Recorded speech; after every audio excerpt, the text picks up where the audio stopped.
Dennis Kucinich said he is planning to use a parliamentary procedure to bring his impeachment bill, House Resolution 333, to the House floor for an up or down vote on whether his colleagues are willing to proceed with the steps to impeach the vice president for high crimes and misdemeanors, including deceiving the American people, manipulating intelligence, and violating his oath under the Constitution. Let's go back to 9/11 when we were attacked. We have a right to defend ourselves. But we responded by attacking a nation that did not attack us, Iraq. And as a result, it can cost this nation between $1 and $2 trillion, the lives of thousands of our servicemen and servicewomen. Over 1 million innocent Iraqis died as a result of this conflict. That has not made America safer. I believe in strength through peace, in working with the world community. I mean, whatever happened to Interpol?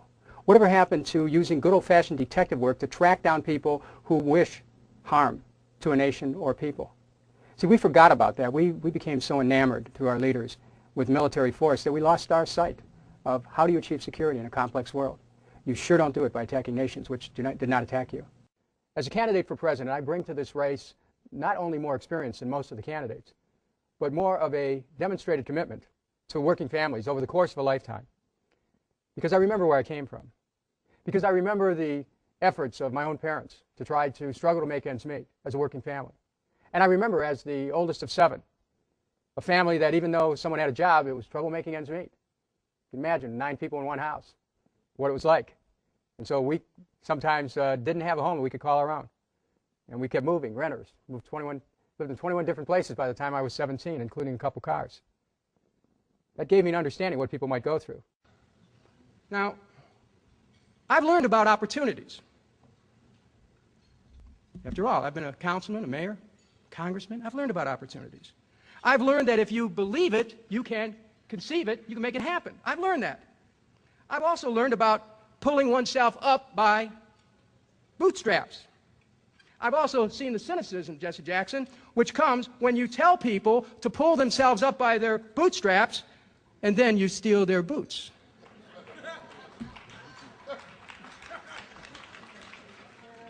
I've seen people dreaming the dream and stuck singing 16 tons.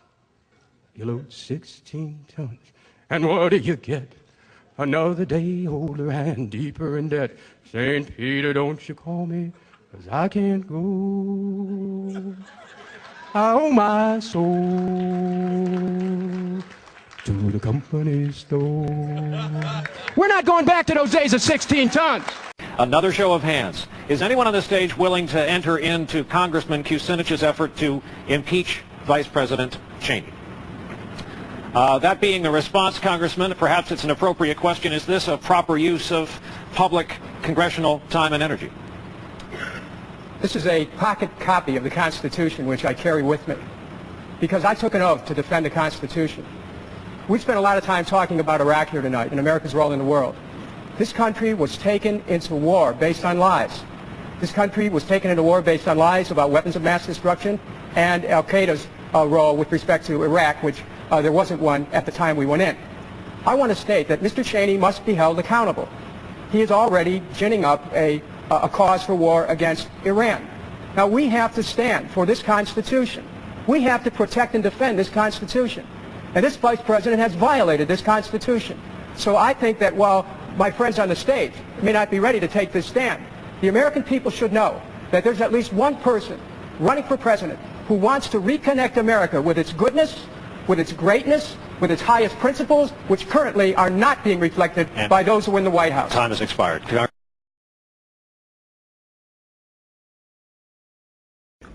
Ladies and gentlemen, the very word secrecy is repugnant in a free and open society, and we are, as a people, inherently and historically opposed to secret societies, to secret oaths, and to secret proceedings.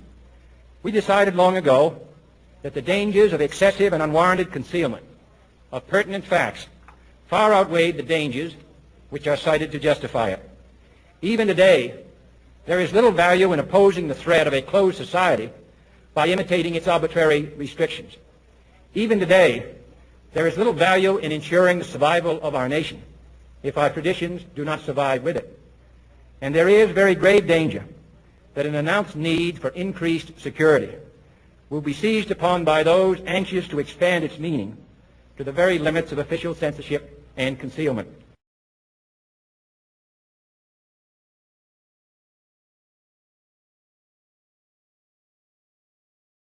If this were a dictatorship, it'd be a heck of a lot easier.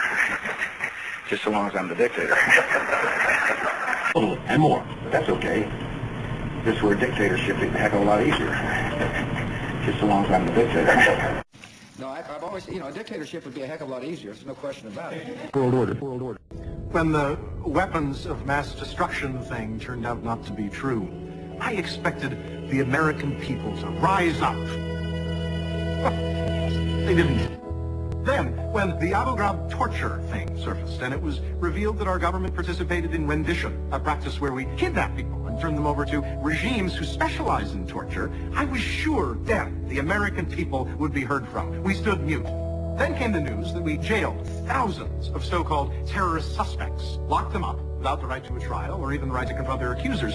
Certainly, we would never stand for that. We did. And now it's been discovered the executive branch has been conducting massive, illegal, domestic surveillance on its own citizens, you and me. And I at least console myself that finally, the American people will have had enough. Evidently we haven't. In fact, if the people of this country have spoken the messages, we're okay with it all.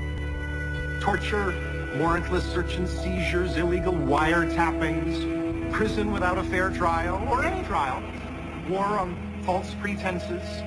We as the citizenry are apparently not offended. There are no demonstrations on college campuses. In fact, there's no clear indication that young people even seem to notice. Well, Melissa Hughes noticed. Now, you might think, instead of withholding her taxes, she could have protested the old-fashioned way, made a placard and demonstrated at a presidential or vice presidential appearance. But we've lost the right to that as well. The Secret Service can now declare free speech zones to contain, control, and in effect, criminalize protests. Stop for a second and try to fathom that. At a presidential rally, parade, or appearance, if you have on a supportive t-shirt, you can be there. If you're wearing or carrying something in protest, you can be removed. This in the United States of America. This in the United States of America. Is Melissa Hughes the only one embarrassed? Melissa Hughes is an American. Melissa Hughes is an American. Melissa Hughes is an American.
I believe in strength through peace.